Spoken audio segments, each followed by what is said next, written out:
弄個簡單又高級的東東，中大河橄欖油。然後呢，這些無花果呢對半切啊，你看我多漂亮！切面往下直接煎它一下，火可以大一點點啦，搖一下，確保沒粘。啊，這種煮法呢，會讓它那個無花果呢爆汁啊，係啊，更加甜。然後呢，煎大概一分多鐘差不多了，係啊，不要煎太久。然後呢，最重要呢，選那些熟一點的，摸出軟啲嗰啲咧無花果更正。然後你看嗱，煎到這樣微微焦咧，另外一邊不用煎啊，馬上關火，完美啊！拿個碗呢，先裝起它們，這裡呢加點靚嘅橄欖油，然後加一點這個蜂蜜，一點點鹽巴，然後呢稍微這樣拌它一下呢就 OK 啦我。然後攞個靚碟啊，這些我希臘 yogurt，哇自己做的很厲害啦，一嘢劈上去，然後呢我無花果直接放上去，然後一點點呢裡面那些汁啊，最後呢再加點橄欖油啦，最中意橄欖油啊，然後撒啲開心果碎，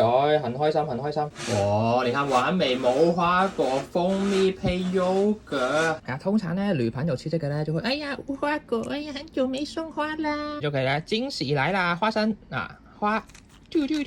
哈哈。